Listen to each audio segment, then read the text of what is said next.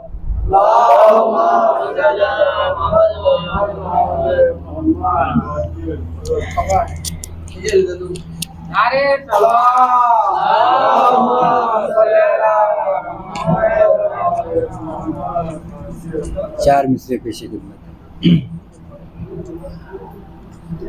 اے میری فکر سخن اب نیند سے بیدار ہو،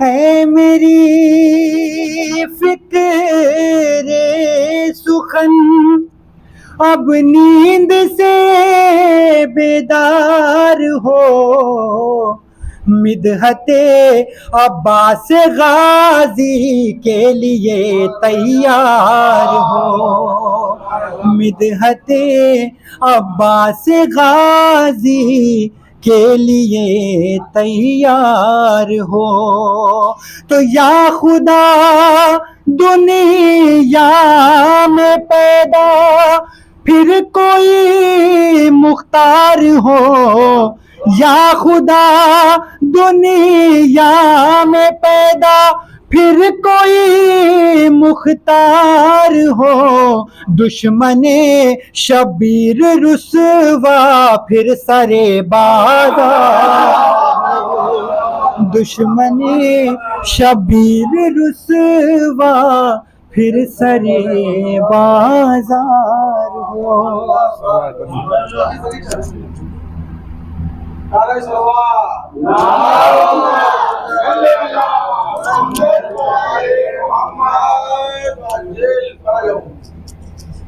ایک اور صلوات پڑھ دیں۔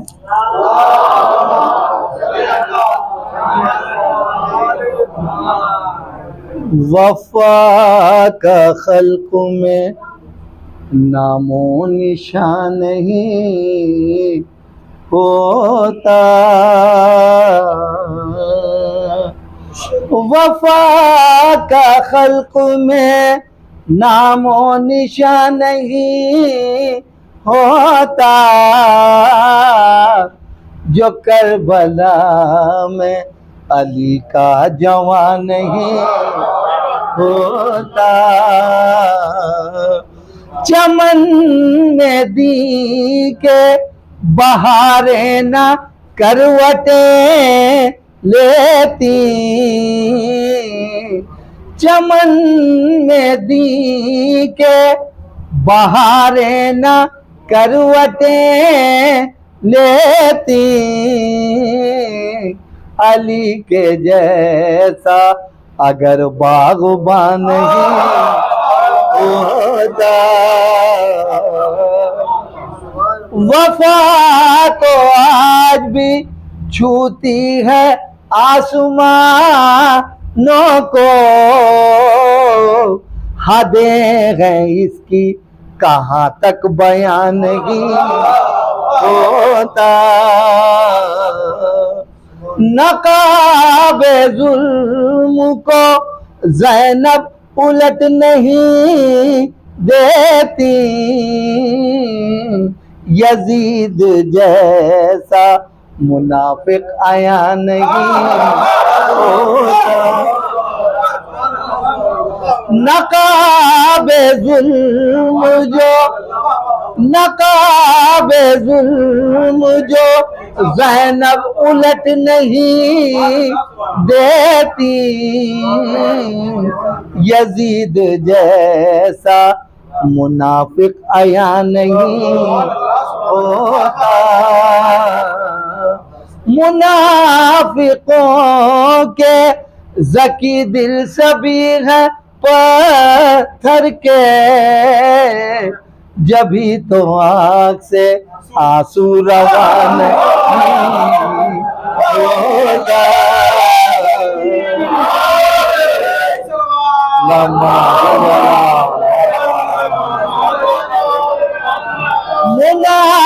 منافقوں کے ذکی دل سبھی ہے پتھر کے، جبھی تو آنکھ سے آنسو روان نہیں ہوتا۔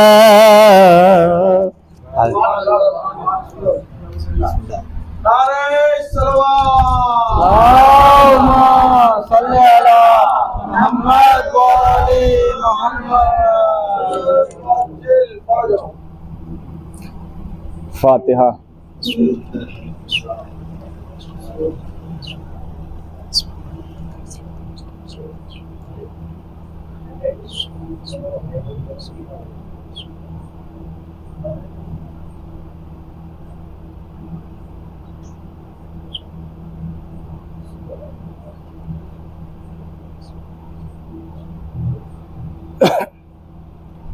اعوذ باللہ من الشیطان الرجیم، بسم اللہ الرحمن الرحیم، الحمد للہ علی ما انعم وله الشکر علی ما الہم، والثناء بما قدم من عموم نعم ابتداها وسبوغ آلاء ازداها وتمام منن والاها، جمع عن الحصاء عددها ونايا عن الجزاء امادها، وتفاوت عن الادراك ابدها وندبهم لاستزادتها بالشكر لاتصالها، واستحمد إلى الخلائق بإجزالها وسنى بالندب إلى أمثالها، وأشهد أن لا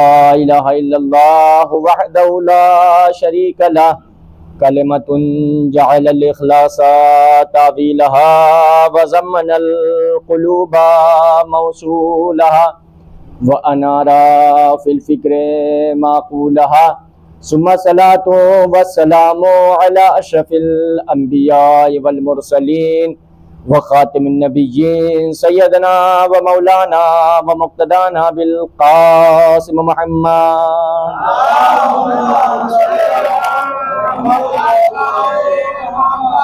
وعلى آل بيته الطيبين الطاهرين المعصومين المنتجبين المنتخبين، ولعنة الله على أعدائهم أجمعين، أما بعد فقد قال الله تعالى في القرآن الكريم، بسم الله الرحمن الرحيم، هو الذي أرسل رسوله بالهدى ودين الحق ليظهره على الدين كله ولو كره المشركون۔ صلوات محمد۔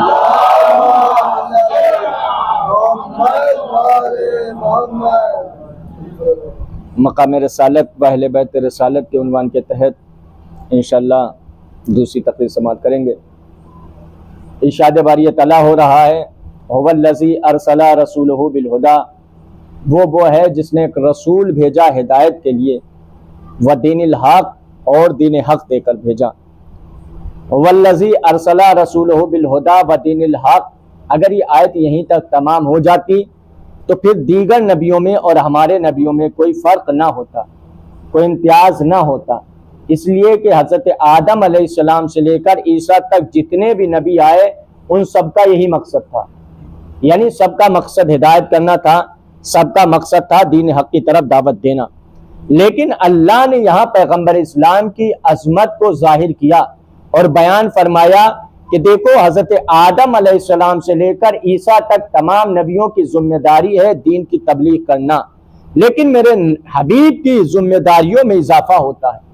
آپ بہتر جانتے ہیں کہ ذمہ داری شخصیت کے اعتبار سے ہوا کرتی ہے، جتنی عظیم شخصیت ہوتی ہے اتنی ہی عظیم ذمہ داریاں ہوتی ہیں۔ پیغمبر کی ذمہ داری سے پیغمبر کی شخصیت کا اندازہ ہوتا ہے، پیغمبر کی عظمت اور مقام کا اندازہ ہوتا ہے۔ ارشاد ہوتا ہے کہ پیغمبر کی ذمہ داری صرف تبلیغ دین ہی کرنا نہیں ہے، لِیُظْہِرَہُ عَلَى الدِّینِ کُلِّہ، پیغمبر کی ذمہ داریوں میں اضافہ یہ ہوتا ہے کہ پیغمبر دین کی تبلیغ کے ساتھ ساتھ اس دین کو تمام دین پر غالب بنائیں۔ پیغمبر کی ذمہ داری یہ ہے کہ اس دین کو تمام دین پر غالب بنائیں، وَلَوْ كَرِهَ الْمُشْرِكُونَ، چاہے اس عمل میں مشرکین کو ناگوار ہی کیوں نہ گزرے، یعنی پیغمبر مشرکین کو اگر ناگوار گزرے تو گزرنے دے، لیکن آپ کی ذمہ داری یہ ہے کہ اس دین کو تمام دین پر غالب بنائیں۔ یہ آیت مبارکہ کا میں نے چونکہ پہلی تقریر میں ترجمہ نہ کر سکا، ثواباً میں ترجمہ کیے دیتا ہوں، بعض اوقات ایسا ہوتا ہے ذہن میں یاد نہیں رہتا، بہرحال ثواباً ترجمہ کیا، ارشاد ہوتا ہے هُوَ الَّذِي أَرْسَلَ رَسُولَهُ، وہ اللہ جس نے ایک رسول بھیجا۔ دیکھیں پورے قرآن مجید میں کہیں آپ کو یہ نہیں ملے گا کہ اللہ نے فرمایا ہو کہ میں نے رسول کو پیدا کیا، کہیں بھی آپ کو یہ نہیں ملے گا کہ اللہ نے فرمایا ہو کہ میں نے رسول کو پیدا کیا۔ بڑی ذمہ داری سے کہہ رہا ہوں، اگر کہیں مل جائے تو مجھے بتائیے گا، میرے علم میں اضافہ ہوگا، بلکہ جبکہ قرآن کا ارشاد ہے کہ قرآن میں ہر خشک و تر کا ذکر موجود ہے، لیکن ہمیں نہیں ملتا کہ اللہ نے فرمایا ہو میں نے رسول کو پیدا کیا۔ جہاں بھی فرمایا یہی کہا میں نے رسول کو بھیجا۔ دیکھیں پیدا کرنا اور ہوتا ہے، بھیجنا اور ہوتا ہے۔ پیدا کرنا اور ہوتا ہے، بھیجنا اور ہوتا ہے۔ پیدا اسے کیا جاتا ہے جس کا پہلے سے وجود نہ ہو، بھیجا اسے جاتا ہے جو پہلے سے موجود ہو۔ پیدا اسے کیا جاتا ہے جس کا پہلے سے وجود نہ ہو، بھیجا اسے جاتا ہے جو پہلے سے موجود ہو۔ میں نے کہا کہ نہیں، پیغمبر کو پیدا نہیں کیا، اس کے سلسلے میں آپ کو آیتیں نہیں ملے گی۔ پیغمبر کو بھیجا، اس کے سلسلے میں 2-4 آیتیں میں خود پڑھ سکتا ہوں، ورنہ بہت سی آیتیں آپ قرآن میں دیکھ سکتے۔ کبھی ارشاد ہوتا ہے هُوَ الَّذِي أَرْسَلَ رَسُولَهُ، وہ اللہ جس نے رسول کو بھیجا۔ کبھی ارشاد ہوتا ہے لَقَدْ مَنَّ اللَّهُ عَلَى الْمُؤْمِنِينَ إِذْ بَعَثَ فِيهِمْ رَسُولًا، اللہ نے مومنین پر ایک سربراہ بھیجے، محمد وآل محمد۔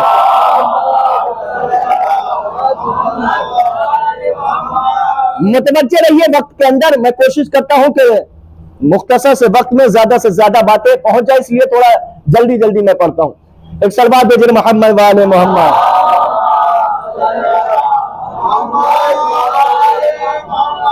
پورے قرآن میں آپ کو یہ نہیں ملے گا کہ اللہ نے کہا کہ میں نے رسول کو پیدا کیا، جہاں بھی یہ کہا کہ میں نے رسول کو بھیجا، میں نے رسول کو بھیجا۔ کبھی فرمایا لقد من اللہ علی المؤمنین اذ بعث فیہم رسولا، اللہ نے مومنین پر احسان کیا، انہیں میں ایک رسول بھیجا۔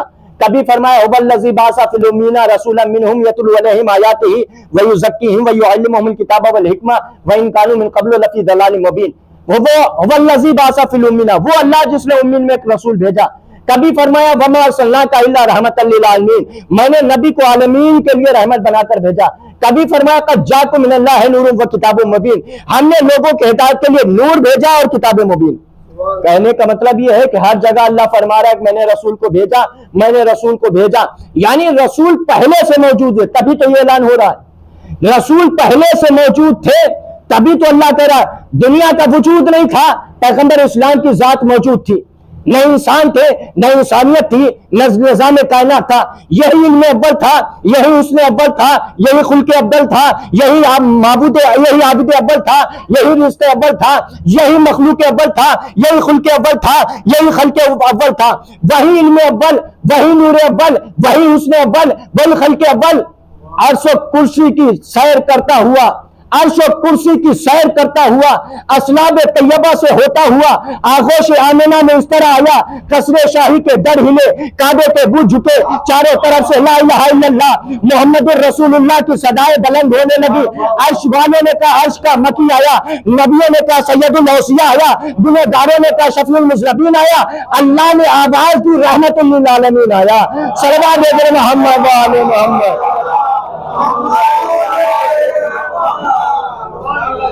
مقام رسالت و اہل بیت رسالت، اللہ نے رسول کو عالمین کے لیے رحمت بنا کر بھیجا۔ وما ارسلناک الا رحمت للعالمین، اے میرے حبیب ہم تمہیں یہ شرف دیتے ہیں کہ آپ عالمین کے لیے رحمت ہیں۔ حضرت آدم علیہ السلام سے لے کر عیسیٰ تک جتنے نبی ہیں سب رحمت ہیں، لیکن صرف اپنی امت کے لیے۔